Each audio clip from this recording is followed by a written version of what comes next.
Hi, I'm Jesse Glenn, And I'm David Petersen, and this is the Plotmasters a Project, video podcast of two artists looking back, and revisiting their earliest characters and stories.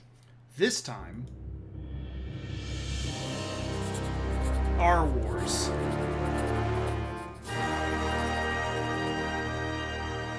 So, Jesse, Our Wars is a fantasy sci fi Yes. that was originally, I always thought of it as a Star Wars parody. That's why the R-Wars.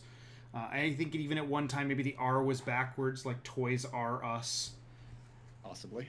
But I talked to Mike, who is the person who conceived of Our Wars. Our friend, Mike Davis. Our friend Mike Davis. This is what he looked like back when I first met him in middle school. Mike Davis. Mike told me just recently that Our Wars was not just based on Star Wars, but more based on Wing Commander. He was a huge Wing Commander fan, and he wanted this ragtag group of alien characters and a human pilot. So Mike was the human pilot, and then J-Man, which was the character that represented you, was or based on a Kilrathi, which was a kind of a cat-like, lion-like alien species in Wing Commander. Yeah. And then my character, Zubalflex, was supposed to be some kind of a hybrid, half human, half Kilrathi. And then Sal, which was short for salamander, something that Mike had just invented and he threw into the mix too. Yeah. So Our Wars was a ragtag group of space aliens having space adventures. And like we said, this is Mike, little Mikey Davis, who came up with this. Mike, I wanted to showcase Mike here because Mike is actually responsible for a couple Plotmasters things, not just Our Wars here, but also Cat's Trio. Cat's Trio originated with Mike, and then it got handed off to me, and then handed off to Jesse, and then Jesse and I were the ones who collaborated the most on it. Our Wars was a thing that Mike was working on around the same time that Jesse was drawing Cat's Trio. So Mike came up with the idea of Cat's Trio. It had gotten handed around. Ultimately, it was on Jesse's plate. Mike started working on this thing called Our Wars, which was a sci-fi adventure. And I realized that within our trio of comic book creators, Jesse was working on a project that took place in modern times. Mike was working on a comic that took place in the future. And so that it was my responsibility to do a comic that took place in the past, which is where 1149 comes from, the comic that eventually leads to Mouse Guard. Here's a photo of Jesse, Mike, and I, along with also our usual fourth, Nick Kowalczyk. This is kind of like the core four of a lot of Plotmasters things. These are the Cat's Trio. These are the four main characters that started in Our Wars. So the human boy was Mike's character. Jesse's character was the large furry alien in back. I was the skinnier alien with the guns, and Nick was the salamander character. And I think I have slides later on. Yeah, I have slides where we get into them more. This is a drawing of Mike's that I think I colored.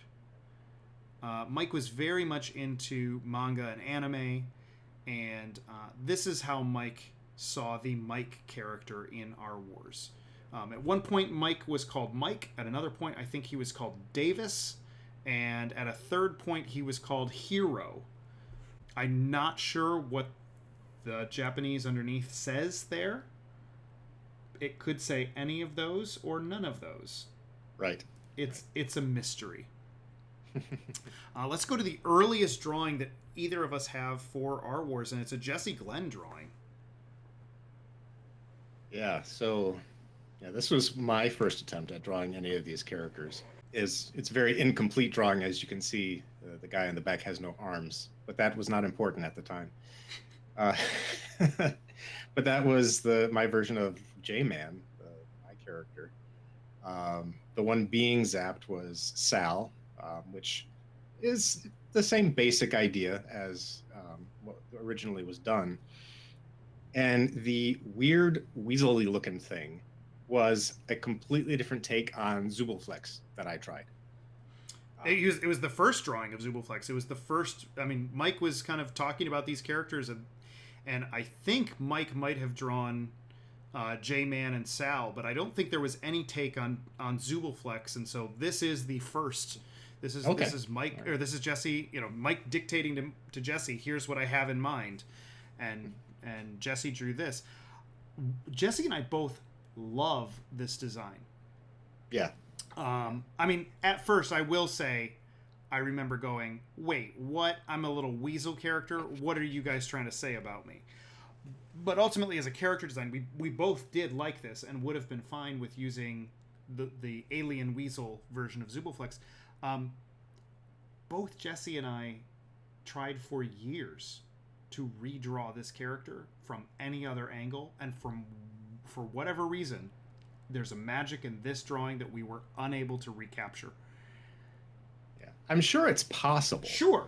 Yeah, and we just couldn't do it. Yeah, and we haven't tried recently, No. per se. Neither one of us went with the Weasel version of Zubalflex for our update. But yeah, we for a while there, when we were limited to our high school years, or high school skills, when we'd try to do this, he would end up looking too weasel-like, too cat-like, to something else. There was some magic and charm in this version that we could never get back to. So I redesigned Zubalflex, and this was my version. I think I was a sophomore in high school when I drew this. Drew it in pencil and then went over it with various inking techniques. I know some of that is a thick Sharpie pen, some of it is a fine point Sharpie. Some of it might be an espresso pen, I'm not sure. And then all the color is watercolor. Well, the reason I don't know if it's an espresso pen is I don't think espresso pens stood up under wet media. Oh, if it was watercolor, then no, it wouldn't. Yeah, but there might be a chance that I went over it after I did the watercolor. I'm not sure on this one. But yeah, this is Zubalflex, and he is wearing in this image my baseball cap. I had a baseball cap. I didn't play baseball, but I had a baseball cap for my high school, Flint Central High School. It was red and black. And so I gave Zoob a backwards-facing baseball cap. And then over time, I ended up drawing the R Wars characters more really than anyone else. Zubalflex was my design, and so kind of reinforcing how he looked felt natural. Figuring out how to interpret Sal and how to kind of get that manga anime look that Mike had done was a trick. And then I remember specifically J-Man always being kind of a problem character for me. The lack of a nose.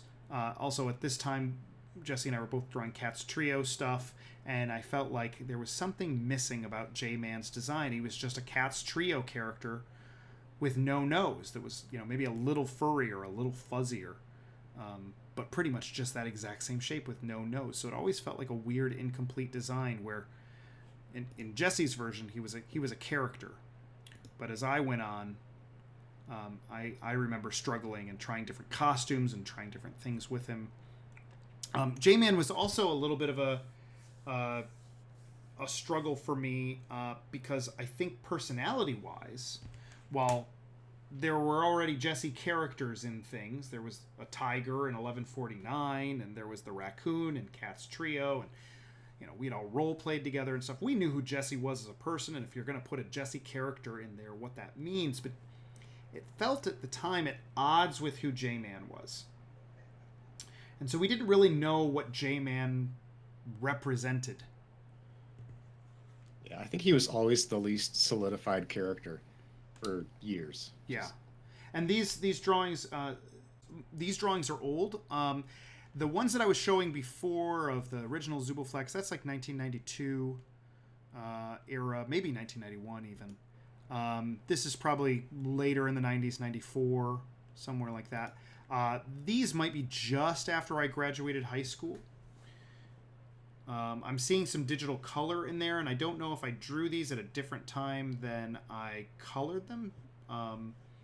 But yeah, somewhere in the late 90s is where these come from. As I'm out of high school and in college,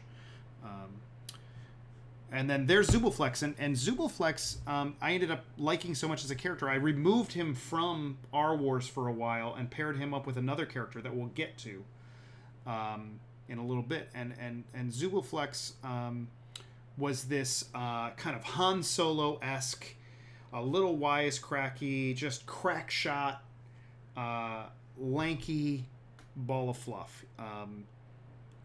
A little wild, but not as vindictive or maybe pessimistic as Han, but kind of in that vein. Yeah. Zubalflex, I meant to grab it and I forgot. Zubalflex, his vest, his coat, the thing that he's wearing there is based on the lining of a trench coat that I wore for all of my high school career. I ended up buying a trench coat. If you've watched the Plotmasters episode with Black Cat, I wore my trench coat in that. The liner of which, when you unzipped it out of the coat, was basically like a really long vest with very swoopy armholes, arm openings.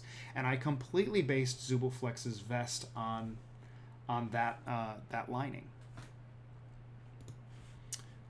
Here's a Sal from around that same time. Trying to keep very much in line with Mike's designs. He has the Chewbacca bandolier kind of idea. And Sal was supposed to be angry and a mechanic. And I talked to Mike, and Mike said the reason that Sal was the mechanic was because Nick's dad was a race car, formerly a race car driver, but a race car transmission builder and a mechanic and a kind of an all-around handyman, builder, maker kind of a person. And so in some ways, I think almost Sal is equal parts Nick and equal parts Nick's dad. Yeah. Yeah. I guess so. But he got this. Yeah, because he was a grouch. Yeah, that's true. And then the Mike character was this young, brash pilot. He was a character that Mike liked playing in role-playing games, kind of a little wide-eyed, a little naive, but excited. He was a Luke Skywalker character. And he was the only human of the bunch. Now, here we go. At some point, I decided to add a fifth. But it wasn't really an organic transition. The first character that I ever remember creating that was my own was this character called Cap Transpho. I drew him when I was in middle school. And I would draw that kind of bucket-shaped thing that's down around his bottom and on one of his arms there. Those were interchangeable. Sometimes they'd be on both hands, and he'd have regular legs. Sometimes they would only be on one hand, and he had the one on the bottom. And they could transform or transpho into different things: chainsaws, grappling hooks, fire blasts. All kinds of stuff. And that's the first character I ever really remember drawing that stayed consistent, where he was a character of mine. And once I met Jesse, I redesigned him to have that kind of classic Jesse Glenn cartooning eye. That eye influence. Yep. And so Cap Transpho became this character that was, one of my only original characters that wasn't based on other friends. He was just a character that I drew in middle school that I updated. And I eventually paired Cap Transpho and Zubalflex in a buddy cop thing called Intergalactic Space Police, which is another episode of the Plotmasters project we hope to eventually get to in a later season. I decided to bring Cap into the R Wars crew, that he would be a valuable member of their group. This is a drawing that I did probably in college. It's pencil. It was in a sketchbook, a bound sketchbook. And I was playing with watercolor pencils and trying different things with their eyes and mouths. Here's another one, probably from around the same time, where instead of trying to draw them naturally, I tried to push back to that cartooning style, that Jesse Glenn eye. I like how their faces kind of droop a little bit. There's a certain stylization, especially with Zoob, where the hair just kind of falls down, as opposed to where originally it was just kind of straight out or crazy. It's like his old cheeks were definitely like a Roger Rabbit cheek. As far as I know, this is the only page of R Wars in comic form, and it's actually not really a page of R Wars. for Jesse's birthday and as a graduation gift, I did this. I did a comic for him that was about the adventures of Jesse Glenn. It was called The Evolution of Jesse T. Glenn, and it was all about switching the real Jesse between all of the fictional versions of Jesse through all the various Plotmasters projects things. So he was the raccoon, and then trees started to grow up around him, and he morphed into the tiger from 1149. And then at some point you turn the page, and there's this, and there's college era Mike with his little Shaggy from Scooby-Doo goatee saying, "Dude, my creative genius realized."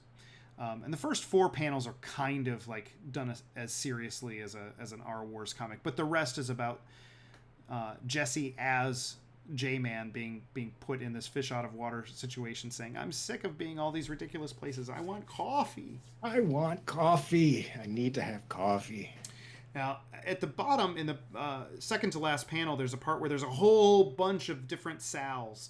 And there was a thing where Sal was both the character's name, but also the species. There was a whole tribe of Sals, which was short for salamander. I don't know if I said that earlier or not. And I remember Mike starting to tell us a story about how the Mike character's name at that point was called Hero, and that Hero went to a primitive land almost like where the Ewoks would be, except instead of Ewoks it was Sals, and the Sals were needing help getting their kind of primitive village up and running, and they needed Hero to help build a windmill. And I asked Mike about that when I had him on the phone earlier this week, and he said that was later. That was something that he came up with later, in the same way that I took Cap and Zoob out of R Wars and put him in a buddy cop adventure. Mike decided he was going to take the Mike character, the Hero character, and just the species of Sal, and do a whole other thing where that Mike character is kind of marooned on a primitive planet with that's inhabited by all these Sals. We're going to get to some Jesse Glenn or Jesse Glenn inspired artwork here coming up. At one point, Jesse and I decided, this is when I was in college, that we needed to, if there was a crew of space adventurers that were our regular R Wars crew, we should probably come up with some other ships that they are rivals with. I think at this point we had decided that that what they were really doing out there in space was doing salvage work. Yeah. That they were kind of fighting over space junk to go salvage the most valuable parts. And there's always somebody else out there looking to claim what's been left behind. So the be plenty of other people. The bear there is actually my take on, if you remember from the Hero Squad Plotmaster episode, Jesse's bear, Timmy. Right? Isn't this Timmy with the patch? No, I had another bear. It was a smaller brown bear. Was that named Ted? I don't know. Okay. Maybe. But so his eye had been chewed off by a dog, and my mom had sewn an eye patch on, and so he just had an eye patch instead of I remember the eye patch. I remember you having that bear, and the eye patch was like made of denim, if I remember right. Yes, what? Yeah. So I decided to make a grizzled little bear general, little Nick Fury-esque bear character. I also have some other sketch there that I liked. That's some kind of black shards or dust or something with a pot on his head. Would be a good addition to a rival crew. And when Jesse and I were putting together the slides for this episode, we realized that down in the lower right is my version from college, or probably college, of Jesse's flying hamster character from the Hero Squad episode. Yeah. So you had drawn him at some point. Yeah, at some point I had. So there's 2 Jesse Glenn inspired characters that I drew as alternate crews. And then Jesse took a shot at some of these, and I want to apologize right off the bat. Jesse is responsible for the drawing. I am responsible for the late 90s, early 2000s horrible Photoshop coloring job with unnecessary filters on this group. But if you want to talk about these characters, Jess, we've got the 4-eared bunny. Yeah. Yeah, I Yeah, pink bunny with 4 ears and big hands. And she was just going to be I think she might have been the leader of like a crew. She looks like a Um, captain. yeah, yeah. And I think she's got this little bit of a scowl on her face, gruff type. Yeah, I and love this then guy. This guy, the original scan that I have of this guy says his name is Gorp. Gorp. Well, that's Gorp for everybody. Um, yeah, I liked this guy. He was just some weird little guy. I think I imagined him being pretty smart, maybe a science officer kind of character or something like that. Counterpart to Um, Sal. yeah, similar, yeah, yeah. But he I was fun. I tried my hand and I was a little more literal in trying to capture the exact crew that we already had, but then redo them. At that time, there was a trope in movies of, sexy kind of leather-clad, catsuit wearing femme fatales. And so I was like, let's do kind of an evil female, bad girl female version. So this was like a version of whatever Cap Transpho's race is, a female version of him. Instead of just doing a human female, I decided that the Mike counterpart would be some kind of a female android. And then the female Sal, which is super weird. Super weird. Yeah, it's not as weird as the next one. Oh yeah, I was gonna say, but get ready because the next one is nightmare inducing. A female Zubalflex, which also, by the way, Zubalflex's name is Zubalflex, but that's also the name of his species. He is from the planet he's Zubalflexian from the planet Zubalflex. So I guess she is Zoobleflexian from the planet Zubalflex. But I think, in terms of a Plotmasters update, I would like to pretend she doesn't exist. I think we can allow that. Yeah, let's just move on. Let's just move on. I just have a couple more slides here of Cap Transpho. These are much more recent. These are pieces that I would have drawn once I'd already started a professional career drawing Mouse Guard. It was a little bit of almost like a pre-Plotmasters project kind of, let's see what it looks like when I draw these characters now. How would I make slight adjustments to them? And giving Cap Transpho just little black specks as eyes. And I think when I showed this one to someone, they remarked on how it was a blue Ninja Turtle. And I hadn't realized how Ninja Turtle-y Cap Transpho had become. So I ended up watching a demo with Bobby Chu from Schoolism do a creature design tutorial, painting a creature. And I tried my version of Cap that way, trying to change enough of the features and the teeth, and maybe putting some nostrils in and spreading the eyes a little wider apart so he felt more alien and less Ninja Turtle.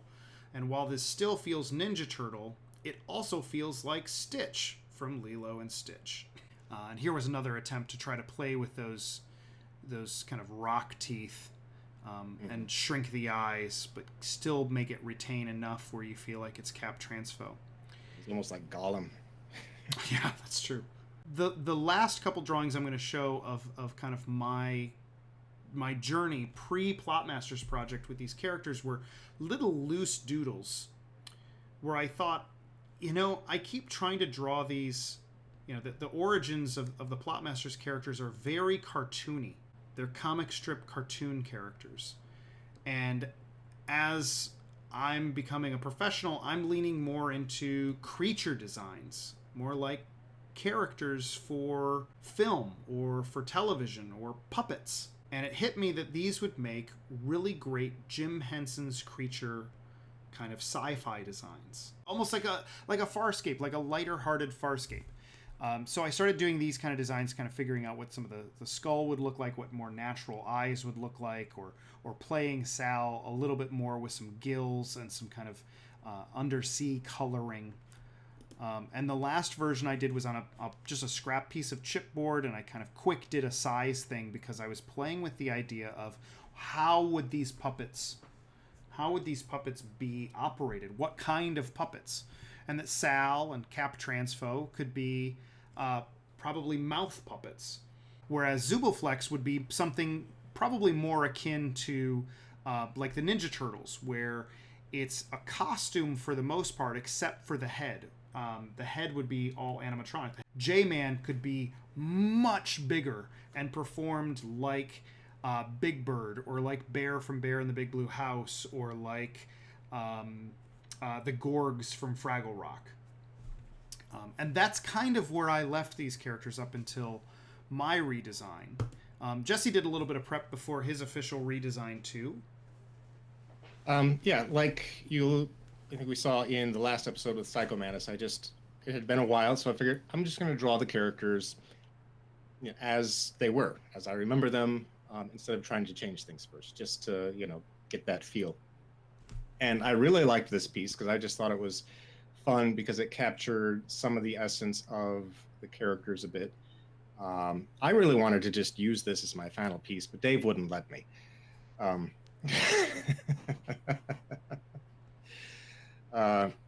yeah, but just to kind of catch some ideas. You were upset that in your original drawing of J-Man, he had no arms. And here you've drawn even less of J-Man, and you wanted to use that as your finished piece? A floating head. What's wrong with floating heads? What's wrong with floating heads? So yeah, I don't know. The Mike is just there with a confused look on his face, but I really liked, you know, getting Zubalflex as, you know, more traditional look. I like the grumpiness of Sal, with the cigar, like old Nick Fury or Wolverine. Yeah, you know, there's a working class Brooklyn mechanic or cabbie aspect to this version of Sal that's just spot on with the original character, but dialed up to 11. Yeah. And then and J-Man was just again a big ball of fluff at that point. I don't know. Finding that character has always been that. In my efforts to try to change things, I did just a bunch of different sketches. I was going to make Mike a little more agile and adventurous and something like that. J-Man, I was like, let's make him angry and grouchy, and let's give him the cigar. Let's give him like little tusks and little horns on his head. So he's like the big gruff muscle.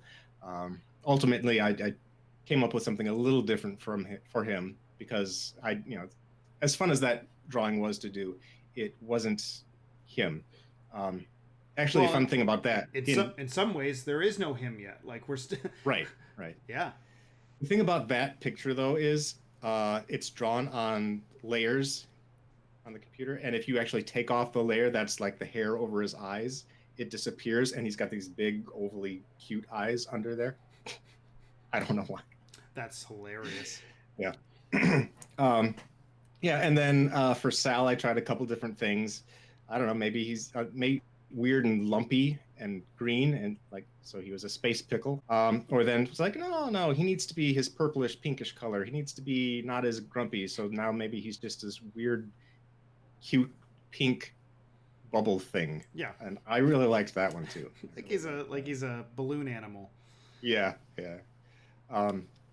But most of the stuff on that page I didn't actually keep for my final piece, except for Zoob. I was doing this thing with Zoob, and I tried, it's like, well, what can we do with his muzzle that's different? And I gave him this big, bushy mustache, and I loved it. Mm-hmm. And it's like, oh, this gives him a completely different character. Instead of being that dual pistol swashbuckly guy, he's almost going back to the old west. Oh, okay. He's like he's in the movie Tombstone or something. That's interesting. I'm getting a completely different vibe from him. That's more like English colonial soldier in India. Oh yeah, okay, yes, that too. Like during the Zulu Wars kind of a thing. That would be Yeah. Actually, in his the uniform I drew him in the final one, he does look a little more like that too. But I was thinking of him more as that that Wyatt Earp, Doc Holliday. Yeah, I see that that sweeper mustache. And then as I was going, I'm like, well, he needs a little more hair on top. Maybe a little more hair on top. No, let's go ahead, give him more hair on top. And I just thought it was a really fun design. So that one I did end up keeping for my final piece, which is this. I liked keeping Sal sort of close to his original design. So there he is. I changed the proportions of where his face falls a little bit. Like it's not so much in the tube of his head; it's like halfway between that tube and where his body rounds out. Um, I like that. And I changed the style. He still has that bandolier thing, but I kind of changed the style of how it looks, and I gave him a couple of gadgets. But I certainly wanted to keep him grumpy. That was the main thing with Sal that I wanted to do. So I absolutely kept him grumpy. Cap, because this was one of Dave's original characters. I really hadn't drawn him much. I think there are a couple sketchbooks from high school that I may have doodled him. When I was doing him, I was like, I'm thinking of personalities. And how these all fit together in the crew. I was thinking of him as a technician, as well as Sal being a mechanic. But say maybe, Sal is just get in the guts of the machine and start working mechanic, and Cap is more of a mechanical engineer, wants to design things out and prioritize some things and just make things easier. And they would butt heads now and then. I think that would be a really fun dynamic. They'd be both working to fix something, and they'd be just butting heads and trying to do things in two different ways. Which is why I've got them like, put that thing down. You don't know what you're doing. We have Zubalflex. And like I said, when I was thinking about him with that sweeper mustache look, I started thinking of him differently than the dual pistol swashbuckler. So I wanted to give him a rifle. Yeah. Because in those old westerns, I was never a fan of the guys with the pistols. I wasn't a fan of the guys, the hot shots, the quick shots with the dueling. I was always waiting for the guy to pull out the long Winchester rifle and be like, yeah, there we go. Now it's getting serious. That was always like my favorite thing in the old westerns. So I kind of just wanted to give him that feel. And a bit of a uniform, not necessarily that he served in the military. It feels like he did. It feels like he did. Yeah. Mm-hmm. It almost feels like, yeah. I mean, in this version, it almost feels like he either has been assigned to them, or he has left his post and is AWOL and has joined up with this crew. Or yeah, that could very well be. But I liked what I came up with him as just being very different from what he originally was. Yeah, it's a great. I liked the feel of it. It's a great departure and still reverent to the character. And then Mike, one of the things about our friend Mike Davis, he very often in middle school, high school wore a jacket, an army fatigue jacket that he wore.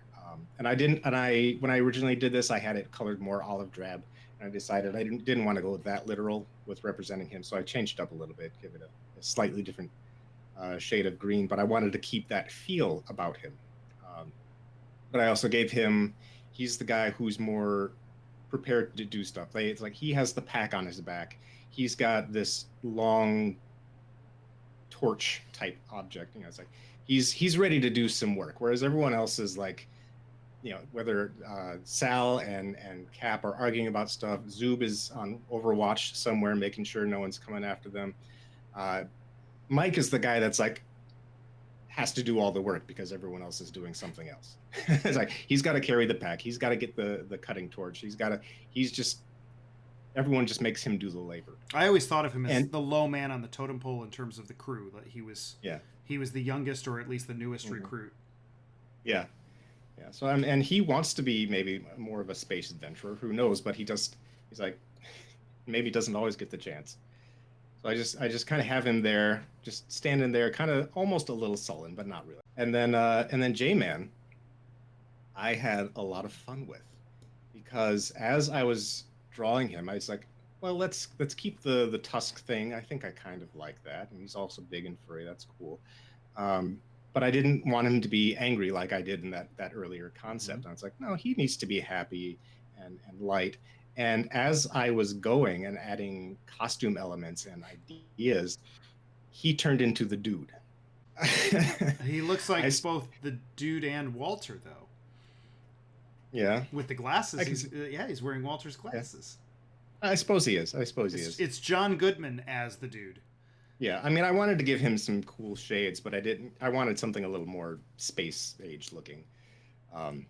So yeah, he's just that. And it's also another thought. I was like, he's the dude, or he's Sully from Monsters Inc. except voiced by Tommy Chong. Wow. I mean, these were the influences I was going with for him. And I get this idea that he's just kind of checked out most of the time. I think there was this idea we had early on, like years ago, where the rest of the crew was getting the ship. They were like purchasing their ship or finding their ship, and J-Man wasn't a part of the crew yet.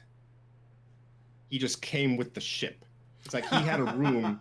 He had a room he was living in on the ship, and when they got the ship, he just came with it. It's like, hey, we're buying this. Now that you say that, that sounds right. That's funny. Yeah. I had forgotten. You're going to have to pack up and go. It's like, no, it's good. It's cool. I'll stay here. I come with the ship. Yeah. But he's mostly aloof. He sits around drinking coffee. He'll haul a few heavy things when he needs to, but like when they get into a scrap with another crew, he'll come out, step out of the ship, and he'll be this big hulking beast, and everyone's like, "Oh, hey, okay, all right." But he's really just a big teddy bear. Yeah, when we started doing the Plotmasters updates, I remember talking to you about like, who was J-Man? Like, what was that character? Did we ever really define a personality or a role on the ship for him? And you didn't share with me the thing about him coming with the ship. I had forgotten that. But you said you always remember him being essentially the sheepdog from the Looney Tunes cartoons, the Morning Ralph, Morning Sam. Yep. And that he was just this calm, steady, minimal effort and force required. Stand over here. Yep. Why? He was going to shoot you. What? Yep. Yeah. Minimal effort and force required. And I had never seen him that way, but it makes perfect sense because in that way, he still ends up being a Jesse character. Yeah. In fact, more Jesse-ish than other Jesse characters. Yep. So that was my crew. And I put them. I named my iteration "Our Wars Wreckage" because it can be read two different ways. It could be like this dark, gritty "Our Wars Wreckage," or it's just. I mean, no, they're salvagers. They just handle wreckage. That doesn't mean anything. And here is the ship that I designed but didn't use. I drew it out. I figured I might have some fun with it. They do need a ship after all. Did you try it in the layout to see how you liked it there? Or? In a previous layout. Okay. I tried it. Not in what I ended with. Just wasn't tickling you the right way. Yeah. So I just put wreckage in the background behind them. Maybe it's that ship. Maybe it's not. I don't know. But I liked this design. I liked the bulky front. It almost looks like a mini sub. Like it's very like aquatic themed almost. But I liked it's more utilitarian. It's got big old thrusters in the back for speed, but it's not really built for speed. It's like a tugboat need right kind of a thing. Yeah, and it's got some smaller maneuvering thrusters and whatnot. But it's got that Millennium Falcon kind of thing of like it's supposed to be a hunk of junk. It's supposed to be a salvage wrecking thing or a freighter ship, but Hans tricked it out. So it's like it's not really built for speed, but it's built for speed. Right. Yep, and that's my take. All right, so my take, I'm going to go character by character with mine. And J-Man was the one that I had designed to be more of an upright, kind of Ludo, Big Bird, Bear in the Big Blue House style Muppet. So I went with that posturing, those exaggerated kind of Ludo arms. And I had to make some real decisions about who was J-Man as a character in that iteration I had done on the chipboard. I had given him this pipe and I had given him kind of shoulder tassels. So it made me think that even though J-Man hadn't been this way in the original version, J-Man needed to be the captain. So I decided to give him some kind of a uniform that looked a little more official. I thought the pipe helped with that. Kind of a Captain Gloval thing from Robotech. And played with kind of that red and blue color scheme for his uniform. I wanted to go with kind of a knit top, a knit turtleneck to give him like a seafaring kind of feel, like a sea captain. And then another thing I wanted to do was fix the names. And we'll get to the title of the entire series, Our Wars, at the end. But J-Man was J-Man, and it was, like a nickname for Jesse. Yeah. But I thought, like, let's make that his name and spell it out, so that it's like one word, J-Man or J-Man. And then I put underneath his role, he is the captain. I kept Sal's name. He is the engineer. And I decided to go with more of that creature thing. As long as we're making him a creature, let's go for it. I shrunk down his arms so they were really spindly. I made all that flesh try to feel saggy and wrinkly. I gave him some spots like you might find kind of those soft scales like you'd see on a turtle. Some thin kind of gill things. I had a puppet that I had designed once a long time ago that was a snail puppet that had that beaker-shaped mouth that you'd perform this way. You just and he had that constant frown, and then give him kind of snail stalk eyes. I kept the elephant tusk shaped toes, but made him a little pointier. I drew this during my stream, and so people got to help me as I was trying to find kind of space-looking weapons. And this wrench is actually very similar to a real wrench. And I gave him very much Chewbacca's bandolier. Like, instead of even playing pretend, I just went for it. And then I dangled all kinds of space tools off of his belt. For the Mike character, I decided to go with the name Davis. And I made him the pilot of the ship. I thought, yeah, he could have the role of being the laborer, or being like a swabby, or the lackey. And I thought, no, let's kind of play up the trope almost that you see in Star Trek: The Next Generation with Wesley, or with the parody version of that, Galaxy Quest, where you've got the hotshot kid who actually flies the ship. And to make sure that it was obvious that Davis was a kid in my version, that he was young, I gave him the oversized gloves, kind of also leaning into like the little boy from Telos, or Gilly from Battle Chasers. I tried really hard to not make Davis Luke, and I think I failed. I think I pretty much made Luke with different colors and big gloves. But yeah, that was my goal for Davis, also to have him be younger. Zubalflex, I leaned so hard into the Han Solo archetype that I actually just drew over a pose of Harrison Ford. Publicity photo for the first Star Wars, and I just drew Han, but as Zubalflex. Gave him the twin pistols, gave him some leg holsters, some very Star Wars-y boots. I always liked kind of the quilted look of some of the Hoth gear from Empire Strikes Back, so to make that blue t-shirt, make it a little bit more spacey by adding that kind of quilting and a slightly more modern collar. He has straight up the liner from my trench coat, just with some piping on it, so that it looked like a complete piece of clothing. And then Cap has now become Doc. I tried to push that alien species look of Cap Transpho a little bit more.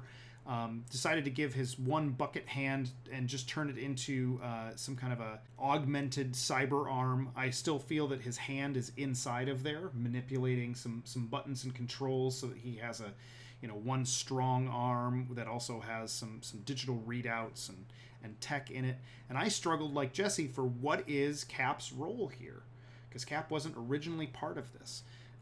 Where Jesse saw him as a way to do a counterpoint to Sal, I worried that having two science people aboard the ship was a waste, or was counterproductive.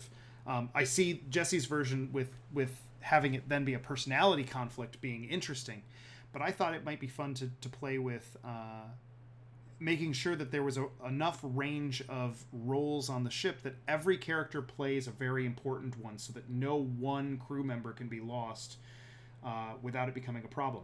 I decided that Cap, as a scientist, might be better off as the doctor, the medic. And instead of calling him Cap, which is a nice short little abbreviation for Cap Transpho, I'd call him Doc. Nice 3-letter abbreviation for doctor. I put them on tons and tons of scrap piles of junk, because the goal was to have this be about them salvaging across the galaxy in their ship, the resalvage class ship R-War, RWOR, no hyphen. And that is like the call sign. That is the registration label. That is the name of the ship, or the license plate, as it were, for their ship. To build this ship, I looked at a concept artist who did some really great kind of Star Wars-esque ship designs named Gabe Kralik. And I looked at one of his drawings as I built this cardboard model. And I put all of these things together in one big composition. There's my final version for R-War. At one point, I had played with the R in R-War, if it was a hyphen, and War, W-A-R, to be a story about the war between resalvaging. But I still felt like it was too much of a stretch and too much of a push towards the parody of Star Wars, R-Wars. I think that's going to wrap up this episode of the Plotmasters project for R-Wars. Thank you, everyone, for watching.